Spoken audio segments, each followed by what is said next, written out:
सौभाग्य से इस मंच पर उपस्थित वैज्ञानिक दृष्टिकोण रखने वाले हमारे विज्ञान और प्रौद्योगिकी मंत्री भारत सरकार आदरणीय श्रीमान जितेंद्र सिंह जी, और जितेंद्र जी आए हैं तो मैं एक बार कहना चाहूंगा, केवल आगे बैठी पंक्ति से नहीं, पीछे बैठे अपने भांजे भांजियों से भी कि ताली बजा के उनका जोरदार स्वागत करें, उनका अभिनंदन करें।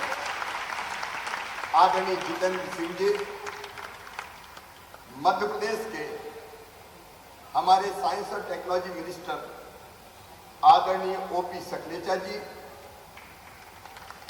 आदरणीय अजय कुमार सूद जी, प्रधान वैज्ञानिक सलाहकार भारत सरकार, डॉक्टर राजेश गोखले जी, सचिव जैव प्रौद्योगिकी मंत्रालय भारत सरकार, श्री एम रविचंद्रन जी, श्री सुधीर भदौरिया जी, महासचिव विज्ञान भारती, डॉक्टर एन कलई सेल्वी जी, निकुंज श्रीवास्तव जी, इस अवसर पर पधारे हुए सभी वैज्ञानिक गण या वैज्ञानिक सोच रखने वाले मित्रगण और हमारे इनोवेशन के क्षेत्र में चमत्कार करने वाले मेरे सभी भांजे भांजियों, आप सबका इस कार्यक्रम में मैं हृदय से स्वागत करता हूं, अभिनंदन करता हूं। देखो, जब वैज्ञानिक हम कहते हैं तो थोड़ा मानसिकता ऐसी बनने लगती है कि बड़े गंभीर हैं, कभी मुस्कुराते नहीं हैं, लगातार सोचते ही रहते हैं। लेकिन ये साइंस फेस्टिवल है और इसलिए इसमें हम जरा फेस्टिवल के मूड में रहें, बहुत गंभीर रहने की मुझे लगता है जरूरत नहीं है। इसलिए एक बार मेरे साथ बोलिए, भारत माता की। अब जरा लगा कि यूथ यहां पर बैठा हुआ है। मैं सबसे पहले जितेंद्र सिंह जी, आपको, आदरणीय प्रधानमंत्री जी को हृदय से धन्यवाद देता हूं कि साइंस फेस्टिवल का आयोजन आज मध्य प्रदेश की धरती पर, वो भी मैनिट में किया गया। मैनिट मध्य प्रदेश का गौरव है और मैनिट भारत की शान है। और मैं कई वर्षों से मैनिट आता रहा हूं, इस बार थोड़े ज्यादा दिन हो गए। सचमुच में भारत का सोच ही वैज्ञानिक है, नवाचार, इनोवेशन, साइंटिफिक सोच, ये भारत की संस्कृति में है, भारत की माटी में है, भारत की जड़ों में है। आज से नहीं, हजारों साल पहले से विज्ञान और प्रौद्योगिकी में भारत आगे है। लेकिन उसका प्रकटीकरण आधुनिक काल में अगर मैं कहूं तो श्रीमान नरेंद्र मोदी जी के नेतृत्व में हुआ है। केवल दो उदाहरण देखो। कोविड का कठिन काल आया, हम लोग तरसते थे कि वैक्सीन बनाएगा तो कौन बनाएगा। पश्चिम के देश बनाएंगे, कहीं अमेरिका में बनेगी, यूके में बनेगी, जर्मनी जापान में बनेगी। हम कभी कल्पना नहीं करते थे कि इतने जल्दी हमारे देश में किसी पैंडेमिक की, किसी महामारी की वैक्सीन बन जाएगी। पहले भी वैज्ञानिक थे, उनमें क्षमता थी, प्रतिभा थी, योग्यता थी, लेकिन जरूरत थी लीडरशिप की। नरेंद्र मोदी जी के नेतृत्व में हमारे वैज्ञानिकों ने चमत्कार किया और 8 महीना में 2 स्वदेशी वैक्सीन बना के दे दी। 8 महीना में 2 स्वदेशी वैक्सीन और 200 करोड़ से ज्यादा डोज लगे भारतीयों। लेकिन 100 से ज्यादा देशों को वैक्सीन देने का चमत्कार किया तो भारत ने किया। ये हमारे वैज्ञानिकों की क्षमता ऐसे एक नहीं, अनेकों उदाहरण है। अभी हम कह रहे थे अलग अलग उपग्रह लॉन्च करने का मामला। एक जमाना था भारत के उपग्रह और कोई लॉन्च करता था। आज हम केवल अपने उपग्रह लॉन्च नहीं कर रहे, दुनिया के कई देशों को उपग्रह लॉन्च करने का चमत्कार हो रहा है, तो भारत की धरती से हो रहा है। तो हमारा सोच कोई आज से नहीं, हमारा सोच बरसों से वैज्ञानिक है। मैं जो बच्चे आए उनसे आग्रह करना चाहूंगा कि विज्ञान को टेक्नोलॉजी की जननी माना जाता है, लेकिन विज्ञान की भी जननी अगर कोई है तो वो है जिज्ञासा। जिज्ञासा जानने की इच्छा। अब मैं उदाहरण आपको देता हूं, सचमुच में बच्चों में कितनी जिज्ञासा होती है। ये जिज्ञासा ही हमको खोज के लिए, इसके पीछे साइंटिफिक सोच क्या है, कारण क्या है, वो सिखाने के लिए प्रेरणा देती है। और फिर बड़े बड़े इनोवेशन हो जाते हैं, अनुसंधान हो जाते हैं, कई छुपे हुए सत्य सामने आ जाते हैं। अब न्यूटन पेड़ के नीचे बैठे थे, पेड़ हिला, हवा चली, फल टूटा, जमीन पे गिरा, ये साधारण घटना, ये कई सालों से हो रही थी। अगर और कोई सामान्य सोच वाला होता तो यही सोचता कि हवा चलती है, पेड़ हिलता है, फल टूटता है, कहां गिरता है, जमीन पे क्यों गिरता है। लेकिन न्यूटन की जिज्ञासा जागी, वो सोचने लगे, हवा चली, पेड़ हिला, फल टूटा, धरती पे क्यों गिरा, नीचे क्यों आया, ये बीच में क्यों नहीं अटका, ये ऊपर क्यों नहीं गया। और कहते हैं उस समय जो लोग आ रहे थे जा रहे थे, न्यूटन को समझ में नहीं आया, उन्होंने लोगों को बुलाया और बुला के पूछा, एक प्रश्न का मुझे उत्तर नहीं मिल रहा, मेरी मदद करोगे क्या। लोगों ने पूछा, सवाल बताओ। तो न्यूटन ने वही कहा, हवा चली, पेड़ हिला, फल टूटा, जमीन पे गिरा। तो लोगों ने कहा, जमीन पे नहीं गिरता तो कहां गिरता। तो न्यूटन ने कहा, बीच में क्यों नहीं है, आसमान में क्यों नहीं गया। तो कुछ लोगों ने कहा कि ये तो गया काम से, बरसों से देख रहे हैं, अगर कोई चीज ऊपर से गिरती तो नीचे ही आती। लेकिन ये जिज्ञासा थी जिसने न्यूटन को रुकने नहीं दिया, और अंततः न्यूटन ने सोच खोज के निकाल दिया कि पृथ्वी में गुरुत्वाकर्षण की ताकत होती है, शक्ति होती है, इसलिए ऊपर से चीज नीचे गिरती है। ये जिज्ञासा जरूरी है। और इसलिए अलग अलग रसायनों को मिला के कोई नया रसायन बना देना, ये जिज्ञासा का परिणाम है। देखो इसमें मिला के ये देखो, इसमें मिला के ये देखो। चांद पे हम तो पहले बचपन में कहते थे एक बुढ़िया बैठ के सूत काट रही है, लेकिन ये जिज्ञासा थी कि चलो देखो चांद पे जाएंगे, मंगल पे जाएंगे। ये जिज्ञासा है जो हमसे काम करवाती है।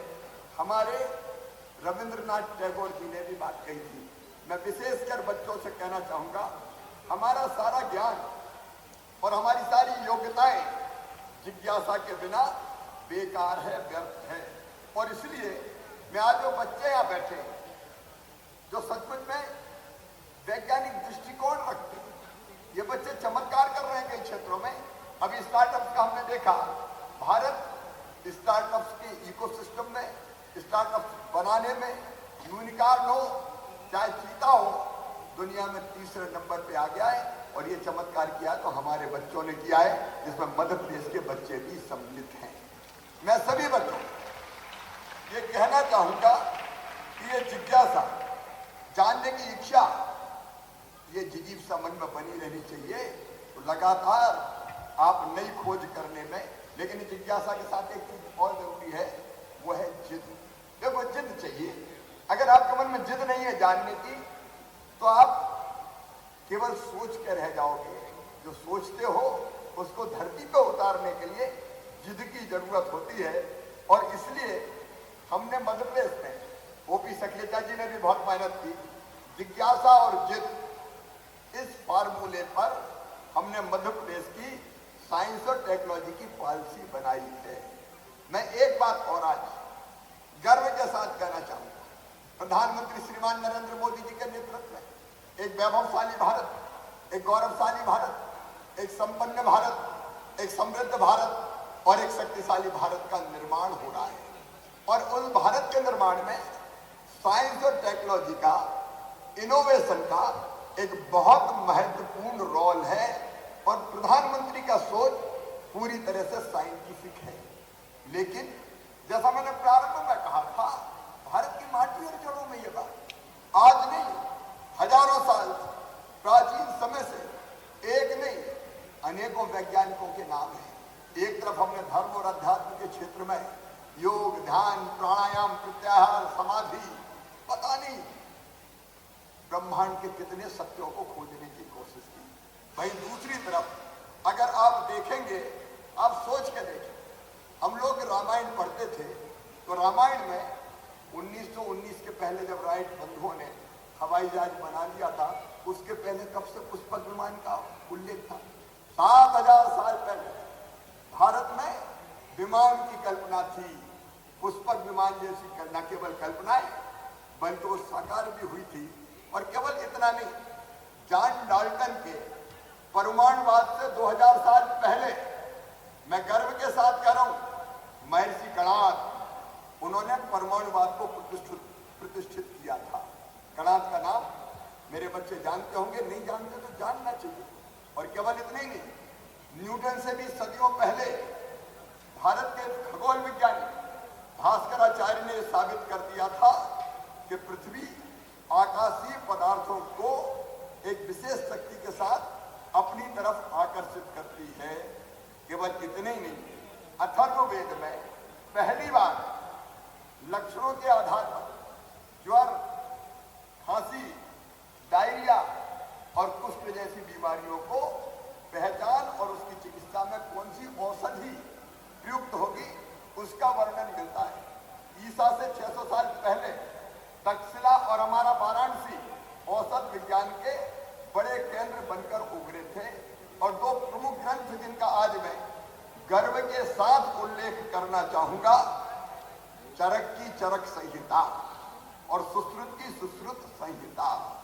मित्रों, मैं विशेषकर बच्चों को बताना चाहता हूं, ये आधुनिक मेडिसिन और सर्जरी विज्ञान के आधार बने, ये मेरा दावा है। और एक बात अगर नहीं पता हो तो मैं आपको बताना चाहता हूं, विशेषकर बच्चों को बताना चाहता हूं कि आधुनिक विज्ञान में तो सर्जरी का सिलसिला कुछ सदियों पहले प्रारंभ हुआ और वैदिक युग में सुश्रुत जैसे सफल शल्य चिकित्सक थे, सर्जन थे। हड्डियों को जोड़ने, मोतियाबिंद का ऑपरेशन, यहाँ तक कि प्लास्टिक सर्जरी की विधि का भी सुश्रुत संहिता में वर्णन है। और यह हम नहीं कहते, जमाना कहता है। मेलबोर्न के royal Australian college of surgery में आज भी सुश्रुत, महर्षि सुश्रुत की प्रतिमा लगी हुई है ऑस्ट्रेलिया में। और इसलिए ये कोई ये ना सोचे कि विज्ञान हमने कोई पश्चिम से लिया है। पश्चिम तो बहुत बाद में प्रकाश में आया है। गैलीलियो और कोपरनिकस से बहुत पहले, 500 बरस पहले आर्यभट्ट ने और उनके बाद बारहवीं ने सूर्य, चंद्रमा और पृथ्वी की गति की गणना के आधार पर नवग्रह तथा नक्षत्रों की सही स्थिति ज्ञात करने की खगोलीय विधि का वर्णन कर दिया था। ये नवग्रह कोई हमारे लिए नए क्या? ब्रह्मा, मुरारी, त्रिपुरांतकारी, भानु, शशि, भूमि, सुतो, बुधश्च, गुरुश्च, शुक्रा, शनि, राहु, केतुवा, सर्वे ग्रह शांति करा भवन्तु। कब से हम नवग्रहों के बारे में हमारे ऋषि जानते हैं, हमारे महर्षि जानते हैं। और इसलिए मैं कहता हूं, आज दावे के साथ कहता हूं, भारत का दृष्टिकोण वैज्ञानिक है, भारत का सोच वैज्ञानिक है। और पूरी जिम्मेदारी के साथ आज मैं ये बात भी कहना चाहता हूं कि धर्म और विज्ञान एक दूसरे को नहीं काटते बल्कि उसका समर्थन करते हैं। जहां विज्ञान समाप्त होता है वहां से अध्यात्म की यात्रा प्रारंभ होती है, वहां से अध्यात्म की यात्रा प्रारंभ होती है। आज नहीं, हजारों साल पहले, एक नहीं, इसके कई उदाहरण हैं। आप सबको ये तो दुनिया मानती है, दुनिया मानती है। और मैं फिर आपको बताना चाहता हूं, विज्ञान और अध्यात्म के इस पूरे हमारे इंटरकनेक्ट को भारत ने पहले समझा है। और समझकर ही नोबेल पुरस्कार विजेता सर सीवी रमन ने कहा था, 20वीं सदी विज्ञान की सदी हो सकती है, लेकिन 21वीं सदी वैज्ञानिक अध्यात्म की सदी होगी। 21वीं सदी, ये आज मैं कह रहा हूं। गणती गणना में शून्य के प्रतिपादन का श्रेय ऋषि भास्कराचार्य जी को जाता है। जब जीरो दिया मेरे भारत में, ये तो सारी दुनिया कहती है। दशमलव का खोज अगर कहीं हुई है तो हमारे भारत की धरती पर हुई है। गणतज्ञ पिंगल की संकल्पना कालांतर में फिबोनाची सीरीज बनकर अनुदित हुई है। और आधुनिक कंप्यूटर जिस बाइनरी अंकों के आधार पर जटिल गणना कर रहे हैं, उस बाइनरी प्रणाली का प्रथम वर्णन भी पिंगल ने कर दिया था। चक्रीय समीकरण हल करने की प्रणाली ब्रह्मगुप्त, जयदेव और भास्कर की देन है, और वर्ग समीकरण हल करने और गोले का आयतन ज्ञात करने का श्रीधराचार्य सूत्र आज भी उपयोगी है। ये भारत है। मैं फिर कहना चाहता हूं, यज्ञ के वेदिका के निर्माण की जो प्रक्रिया में आप देखेंगे भारतीय ऋषि ज्यामिति, त्रिकोणमिति और बीजगणित में कितने दक्ष थे। मित्रों, आज इस प्राचीन ज्ञान को आगे बढ़ाने की आवश्यकता है। अम्ल और क्षार का उत्पादन कर रंगों का निर्माण आज नहीं, हजारों साल पहले से हमारे भारत में होता चला आया है। महान वैज्ञानिक आइंस्टीन ने कहा, मैं कोट करना चाहूंगा, उन्होंने कहा कि हम प्राचीन भारतीयों के बहुत एहसानमंद हैं जिन्होंने हमें गिनना सिखाया, जिसके बिना अधिकांश आधुनिक वैज्ञानिक खोजें असंभव होती। ये कहने वाले आइंस्टाइन है। मित्रों, इसलिए मैं कह रहा हूं कि हमारे गणित, विज्ञान, खगोल विज्ञान, धातु विज्ञान, चिकित्सा विज्ञान, ऊर्जा और पृथ्वी पर जीवन संबंधी खोज के अनेकों उदाहरण हैं जो बताते हैं कि हमारा सनातन वैदिक ज्ञान कितना विकसित था। अब इस वैज्ञानिक ज्ञान को हम सप्रमाण भी सामने लाने का आज दुनिया के सामने काम भी कर रहे हैं और उसमें सफल भी हो रहे हैं। और इसलिए मैंने ये कहा कि उस वैज्ञानिक सोच को प्रधानमंत्री नरेंद्र मोदी जी ने आगे बढ़ाया तो भारत आज दुनिया में चमत्कार करो। मैं आज दावे के साथ कह रहा हूं, 21वीं सदी में विज्ञान और प्रौद्योगिकी मोदी जी के नेतृत्व में ही अगर उसमें दुनिया का नेतृत्व करेगा तो भारत करेगा भारत। और इससे मैं बच्चों से कहना चाहता हूं, हमको अपने इस वैज्ञानिक दृष्टिकोण को और विकसित करने का प्रयास करना चाहिए। और इससे मध्य प्रदेश में हमने विज्ञान प्रौद्योगिकी और नवाचार नीति बनाई, हमारी साइंस टेक्नोलॉजी की नीति हमने बनाई। और उस नीति में 3 प्रमुख बातें हैं जो मैं आपके सामने रखना चाहूंगा। नंबर 1, विज्ञान, मतलब वैज्ञानिक सोच और समझ को दैनिक जीवन का अंग बनाना। यह हर एक की दैनिक जीवन का अंग कैसा बन सकता है? वैज्ञानिक सोच और समझ। नंबर 2, टेक्नोलॉजी, सरकार और समाज में आधुनिक तकनीकी का अधिक से अधिक इस्तेमाल और उपयोग करना। और नंबर 3, इनोवेशन, नवाचार, नया सोचने, नई सीखने और नई पहल करने वाली पीढ़ी का निर्माण करना। ये जरूरी है और इसलिए समाज में वैज्ञानिक सोच का प्रसार करना, साइंस, टेक्नोलॉजी और इनोवेशन को का इकोसिस्टम विकसित करना, विज्ञान और तकनीकी पर आधारित उद्यमता को बढ़ावा देना, भारत की पारंपरिक ज्ञान प्रणालियों का संरक्षण और संवर्धन, उसके लिए अनेकों काम कर रहे हैं। आज मैं उसका वर्णन अभी नहीं करना चाहता। तकनीकी का अधिक से अधिक उपयोग विकास में भी, जन कल्याण में भी और गुड गवर्नेंस में भी, ये हमारा उद्देश्य है। और इसलिए स्टेम की बात कही जाती है, साइंस, टेक्नोलॉजी, इंजीनियरिंग, मैथमेटिक्स, लेकिन मध्य प्रदेश उससे आगे बढ़ के स्ट्रीम की पद्धति की बात करता है। साइंस, टेक्नोलॉजी, इंजीनियरिंग के साथ आर्ट और मैथमेटिक्स। हमने जो सीएम राइज स्कूल खोले हैं उसमें हम स्टीम लैब्स भी बनाने का काम कर रहे हैं। नई स्टार्टअप नीति हमने बनाई है। मैं विशेषकर अपने बच्चों से कहना चाहूंगा, सोचते रहो। इनोवेटिव आइडिया अगर तुम्हारे पास है तो मैं तुम्हें वचन देता हूं, निराश नहीं होने दूंगा। मैं स्टार्टअप्स के बारे में मध्य प्रदेश के बच्चों को कहना चाहता हूं। मध्य प्रदेश में एक साल में 2600 स्टार्टअप्स बने, 2600। और ये केवल इंदौर में नहीं है, इंदौर में तो है ही, लेकिन हमारे टियर 2, टियर 3 के जो सिटीज हैं, हमारे कस्बे हैं छोटे छोटे, वहां से प्रतिभाशाली वैज्ञानिक निकल रहे हैं जो नया नया इनोवेशन कर रहे हैं। और हमारी स्टार्टअप्स की कंपनियां यूनिकॉर्न में शामिल हो रही है। 7-7, 8-8 हजार करोड़ की कंपनियां हमारे बच्चों ने बनाई। और इसलिए मैं आज गंभीरता से कहना चाहता हूं, इस सोच को, इस विचार को रुकने मत दो। मन में अगर इनोवेटिव आइडिया आए उसको जमीन को उतारने का प्रयास करो। तुम्हारे साथ मध्य प्रदेश की सरकार खड़ी है, तुम्हारे साथ हम खड़े हैं। स्टार्टअप नीति इसी सोच से हमने बनाने का पूरा प्रयास किया है।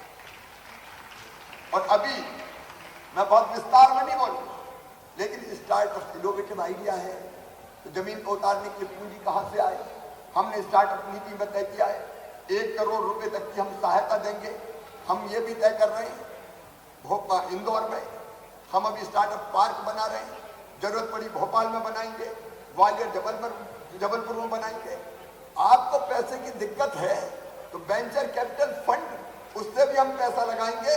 और प्राइवेट कई संस्थाएं और उद्योगपति आगे आए हैं जो स्टार्टअप में पैसा लगाने को तैयार हैं, हम उनसे भी टाई अप करने का काम करेंगे। लेकिन अब सोचो, और इनोवेटिव आइडिया है तो मरने मत दो उसको, जिद से उसको जमीन पे उतारने का प्रयास करो। अब जब स्टार्टअप पार्क बनेगा बने, अगर आपके पास अभी कोई इनोवेटिव आइडिया है और उसके लिए आपको स्पेस चाहिए तो हम उस स्पेस का किराया भी देने का काम करेंगे। मैं चाहता हूं कि आप स्टार्टअप नीति को ढंग से पढ़ें, सोचें और फिर खुद आगे बढ़ के काम करें। याद रखना, व्यक्ति जैसा सोचता और करता है वैसा ही बन जाता है। आज मैं अपने बच्चों को कहना चाहता हूं, तुम सोचो कि मैं क्या कर सकता हूं तो तुम कुछ नहीं करो। मौत की मक्खी उड़ाने भी पड़ोसी को आना पड़ेगा। लेकिन स्वामी विवेकानंद ने यह कहा था कि तुम केवल साधारण 3.5 हाथ के हाड़ मास के पुतले नहीं हो, तुम ईश्वर के अंश हो, अमृत के पुत्र हो, अनंत शक्तियों के भंडार हो और दुनिया में कोई काम ऐसा नहीं कि जो तुम ना कर सको। अगर इस सोच से आगे बढ़ोगे तो दुनिया का हर बड़ा काम तुम्हारे हाथों से होगा, ये मैं दावे के साथ कहता हूं। और इसलिए इस उत्साह के साथ इस साइंस फेस्टिवल में आप लोग भाग लें। मैं फिर एक बार प्रधानमंत्री जी का हृदय से आभारी हूं। सचमुच में कई बार मन को बहुत गर्व होता है। अगर वैक्सीन ना होती तो आप सबके मुंह पे अभी भी मास्क बंधे रहते। ये नरेंद्र मोदी जी का ही चमत्कार है कि हम खुली हवा में सांस ले रहे हैं और आज साइंस फेस्टिवल आज इतने धूमधाम से कर रहे हैं। मैं फिर एक बार प्रधानमंत्री जी को, जितेंद्र सिंह जी को साइंस फेस्टिवल मध्य प्रदेश की धरती पर मैनिट में आयोजित करने के लिए हृदय से धन्यवाद देता हूं, बधाई देता हूं। बहुत बहुत धन्यवाद, प्रणाम, नमस्कार। देवियों सज्जनों, माननीय मुख्यमंत्री जी, माननीय शिवराज सिंह चौहान जी, धन्यवाद सर। और इसी क्रम में आगे बढ़ते हुए आगे चलते हैं। विज्ञान महोत्सव में पहली बार डेली न्यूज़लेटर निकालने जा रहा है, जिसका पहला संस्करण आज रिलीज होने जा रहा है, जिसके लिए मैं फिर से माननीय शिवराज सिंह जी चौहान जी और जितेंद्र सिंह जी सर और हमारे अन्य अतिथियों को न्यूज़लेटर रिलीज के लिए आमंत्रित करती हूँ। और मैं अब आवाज़ देना चाहूँगी पुष्पेंद्र पाल सिंह जी को। और मैं सभी से अनुरोध करती हूँ कि हम लोग न्यूज़ लेटर का रिलीज यहाँ पर करें। देवी और सज्जनों, आप सभी की जोरदार तालियों के साथ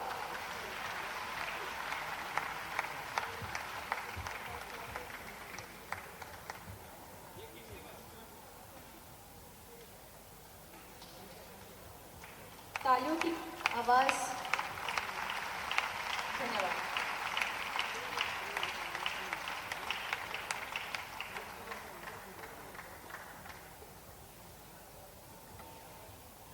धन्यवाद। और मैं इसके साथ ही अब फिर से आवाज़ देना चाहूँगी माननीय डॉक्टर सुधांशु प्रति जी को कि वो हमें यहाँ पर मंच पर हमारे साथ जुड़े। और मैं आपसे आग्रह करूँगी कि प्यार स्वरूप स्मृति चिन्ह देकर हमारे माननीय मुख्यमंत्री माननीय शिवराज सिंह जी चौहान जी का धन्यवाद यहाँ पर आप करें।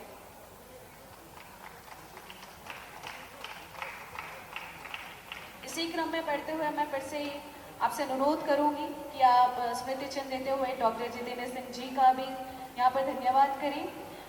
माननीय ओम प्रकाश सतलेजा जी का भी, माननीय प्रोफेसर अजय सूद जी, डॉक्टर राजेश गोखले जी,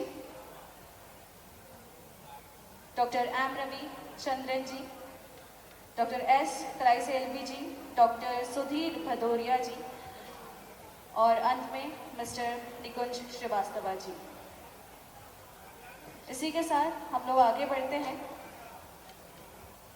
और मैं सभी से अनुरोध करना चाहूँगी कि सभी अपने अपने स्थान पर यहाँ पर खड़े हो जाएं, क्योंकि हम लोग आगे बढ़ते हैं नेशनल एंथम के साथ। और उसी के साथ मैं आप सभी का तहे दिल से धन्यवाद करना चाहूँगी on behalf of India international science festival 2022। So ladies and gentleman, चलते हैं नेशनल।